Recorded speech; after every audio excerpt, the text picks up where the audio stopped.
All right, so hi everyone. My name is Martin Stahlik. I'm here with Ryan C. Quinn, our friend from... C. Ryan Quinn. Seriously? Yeah. C. Ryan Quinn? Yeah. What does it stand for, C? You can just say Ryan Quinn. If it's too complicated for you. It's not really, but I'm interested. Does it actually mean? Yeah, it means Christopher, but like no one calls me that. Okay. So with Ryan Quinn, but that could be a first question. You know, what does the C mean? So we'll get the answer. Actually, I think you want to like leave a little bit of mystery in there, just so people. You don't want to give everything away. That's why they come to the seminars and stuff. Oh, right, makes sense. So you're already for a second time in Prague. For a seminar here. How do you like it? How do you like the city? Pretty cool. It's not like a super popular like vacation destination or anything in America, so it's kind of like a low key. To us, it's like a secret, you know. So if you go to a place like that, I noticed it's very colorful, and you see different architecture. Like I've been all over Europe and stuff, so you see like the architecture in like Paris, and the architecture in like some spot in Germany. I'm too dumb to know the difference between those places, you know. But like you come here and you see some dark, satanic looking shit, which is my style, you know. I mean, yeah, the churches are like evil churches. Yeah, I'm a fan. Yeah, it looks like it definitely. It's funny to say that it's for you as an American strange destination or low profile destination. Yeah, because we've got a lot of traffic from Germany, from UK. Those guys love it here. Beer is cheaper than water, basically. So yeah, it's definitely one. Actually, I don't want to speak too loud about it because I don't want it to blow up over stateside. You know. All right. I don't think I've met. Let me put it this way. I don't think I've seen a lot of tourists, but I've never seen another American here so far. Yeah, that's true. Yeah, and I'd like to keep it that way. All right. So we'll keep it cut this side of the ocean. You know, no Instagram stories or anything. Cool. All right. So this was the second seminar. We took a pretty unique topic, in my opinion. Here, we focused on transitions between the systems that you guys at Danaher's learn and teach. How was it for you to teach it this way? Did it bring something into your mind that you can actually use in your next seminars? Yeah, good question, man. Usually my seminars, they'll kind of like, the subject will be one position, the back, leg locks, T-Kimura, you know, stuff like that. So to teach a seminar based off of it, it's very easy to start from like some foundational positions or something and then to move on to the more complicated stuff. But this is like transitions. So it's like having a chef teach like how to cook food every different way. Like how do you make it into like one theme that people can digest? And there's always some kind of spectrum between the variety of the techniques that you show and between what people are able to pick up that day. The more the variety, honestly, the less useful the seminar is going to be. But then the less variety, the more boring it is for everyone. So it was a challenge. You and Richard have sworn to me that it was a great seminar. Yeah. So I'll walk away with that, you know. Yeah, I'll accept that as a review. For sure. But you saw the feedback also from the guys that were here, and they were all raising hands that it was a great seminar. Yeah. And I think it was also because the people that were here are actually not beginners completely, so they know a bit. So the transitions for them were really helpful to see, and even the systematic approach that we took to start from basic drills and then to mirror for example, the upper lower body. I think it was really something nice to see, because we can work of it, and you can actually make any drills that you like based on that ideas with the wedges, and then how to chain that all together.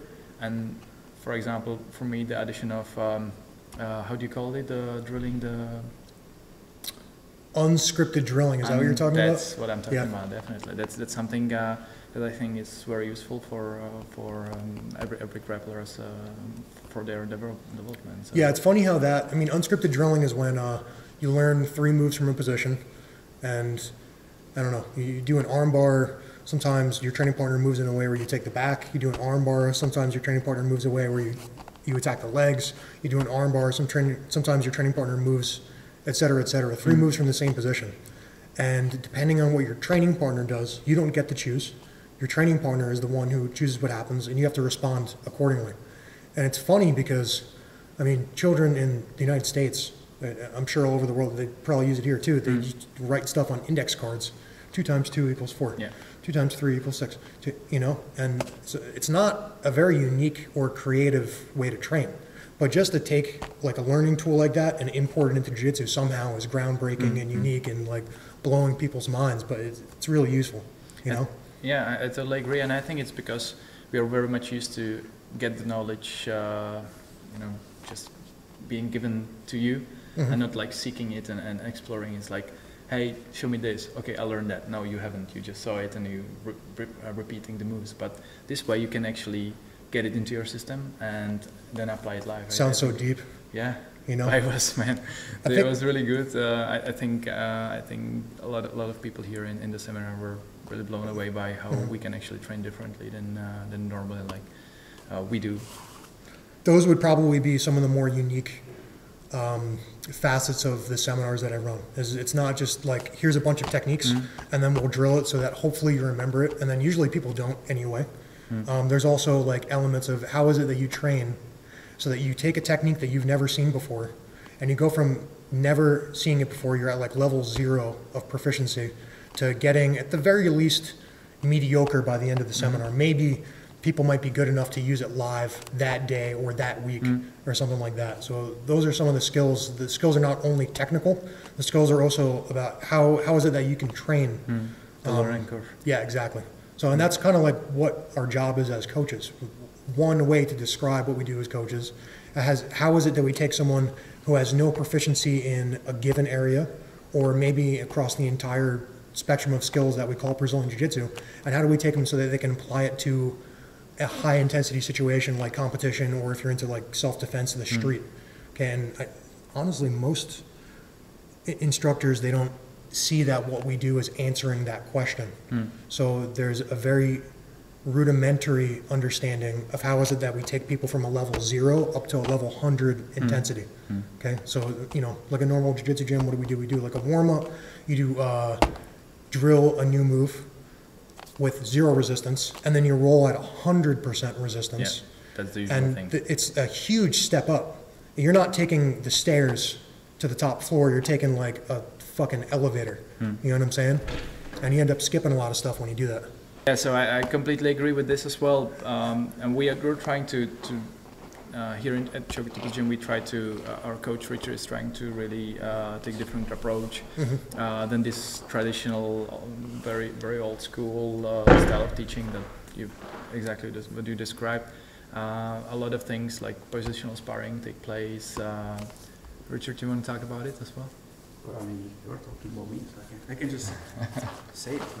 Just lurking in the background, ready to burst in at the right moment. No, I think, do you have any questions for Ryan as well? We were just chatting a little bit about the seminar and... Jesus, right now? Yeah. Are you hungry? Yeah, so probably... I'm ready to fuck up some Czech food, man. So we are the key probably is gonna... to eat so much of it that you get sick of it and then you don't want to come back for another year. That's my strategy. Is it a year since you've been here? Yeah, dude. Oh, wow. Yeah. Well, we would like you come more often, actually. Definitely. Whenever you're in Europe, hit us up and we'll have the room ready for you. Of course, maybe find some people in the area that I can teach to as well to cover my expenses. Maybe someplace closer than wherever I was in Austria.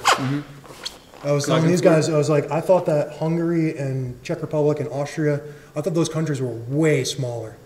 Like I would go from like Austria to Prague in like a 2-hour train or something. Yeah. I was wrong, dude. I was wrong. How many hours? 7, 8, something like that? Yeah, dude. It was like a 7-hour bus trip, I think. Yeah, you need to go through Alps, and that's no easy road. And there was no train. There was a train, but you had to like go in like a circle in order to get there. You know. Yeah. It's too bad. Yeah, well, we'll try. Maybe Poland would be a good place to start looking, but still, I mean, it seems relatively small compared to US, but it's still like to go from Prague to, for example, Warsaw, it's like 7 hours by car, so it's relatively close, but it's easier to fly anyway. Cool. Yeah, for sure. So Ryan, thank you for coming to Prague. We look forward to seeing you again here, and let's get some food. You gonna end on that note? Yeah, for sure. Let's get some food. I mean, all right, Martin. Yeah. Thanks, man. Thanks. It was a pleasure. Rich. Thank you. Rich, thanks for coming in here and really spicing it up. Yeah.